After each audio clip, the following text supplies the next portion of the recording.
In this video, I'd like to take a few minutes and explain in a little bit of detail Water by Design's patented treatment process for our water treatment systems.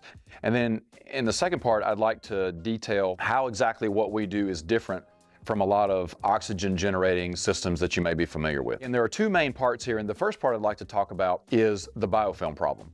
So it is true that dissolved oxygen benefits the health and production of your plants. Now, we always like to emphasize that there has to be a well thought out process for getting that oxygen to the plant. But let's just say, for the sake of discussion, that you get that oxygen to the plant. Yes, the plants are going to like it, but there are other things in your system that are going to like that as well.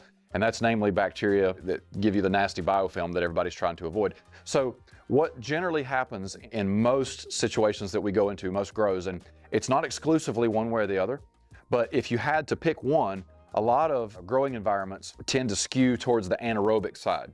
Obviously, that's not desirable, as aerobic bacteria at the root of your plant are beneficial to the plant health. But the anaerobic bacteria at least don't cause too many problems away from the roots, that is. So we're talking about inside the piping, as they don't reproduce very fast. So what happens is, you buy some kind of technology that begins to dump oxygen in the water, and now all of a sudden, again, it might get to your plants, and your plants will benefit from that. But that also begins to change the population of bacteria that are present within your distribution lines. They begin to become more aerobic because you're feeding them nutrients, and now you're feeding them oxygen. And so that's a good recipe for growth. And so what happens is now you can begin very quickly to have a biofilm problem, and you can begin to very quickly, within sometimes just days, but especially a week or two, you can begin to plug up lines and drippers and things like that you never used to have a problem with. So again, oxygen is good for the plant, but it's also good to make other things grow that like oxygen, like aerobic bacteria. So one of the ways that we have gotten around this in our system, because we're generating very high levels of dissolved oxygen, and we've explained elsewhere that we do that with the use of ozone. Now, there are many reasons that we're using ozone for this process, but one of those reasons is it's such a powerful disinfectant. And so in every system, we build in a clean in place process. And what that allows you to do is use the ozone to, yes, generate levels of dissolved oxygen, which we're going to talk about in just a second.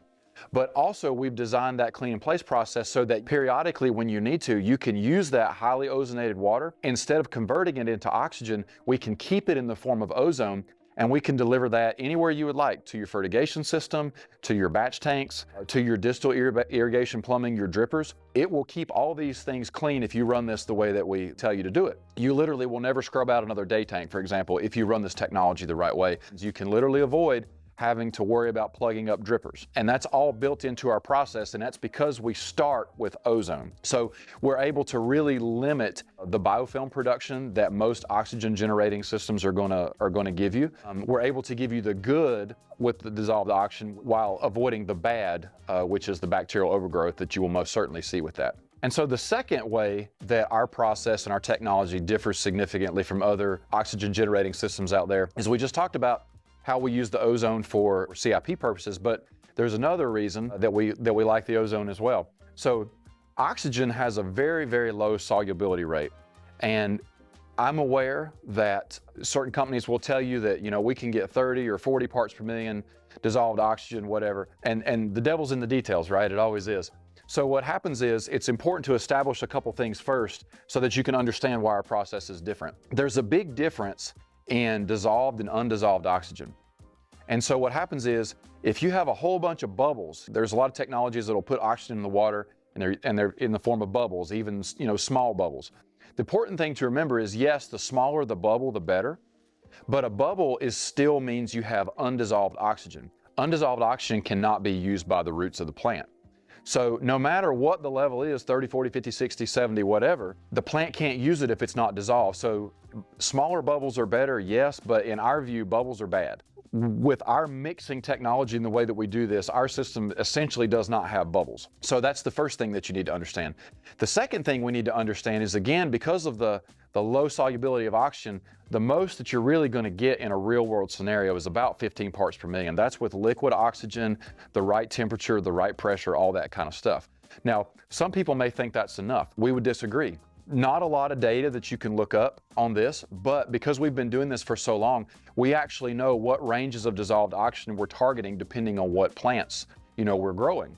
So just for example, with our cannabis customers, we're typically targeting 40 to 45 parts per million. Now that's not at the system where it's being put in, that's at the root.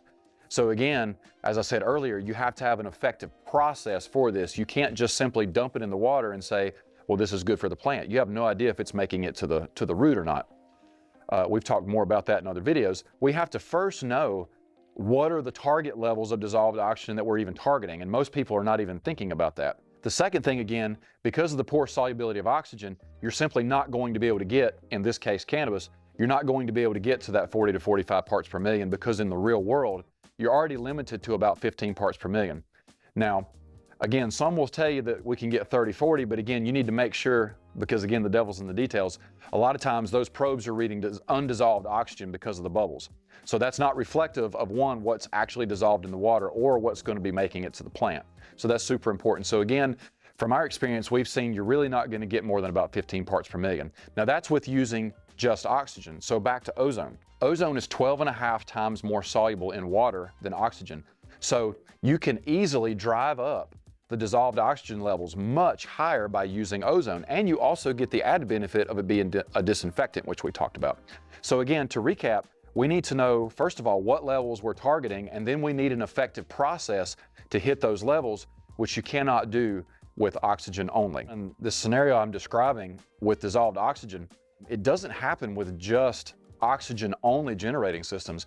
This can happen with peroxide or ozone as well, because ultimately all these things are converting back to oxygen. So from our standpoint, even with our system, if the ozone production were not high enough, at the end of the day, you would still just be cleaning all the water that's coming through the system, but what's making it to your plants would still only have lots of dissolved oxygen, which would still fuel that biogrowth in those lines that we give you the ability to prevent with CIP. So again, it's more than just simply using ozone. There's dosing, there's sizing of equipment, there's all these different things to go into it. So again, it can't be overstated enough. You know, using ozone in and of itself is not even enough.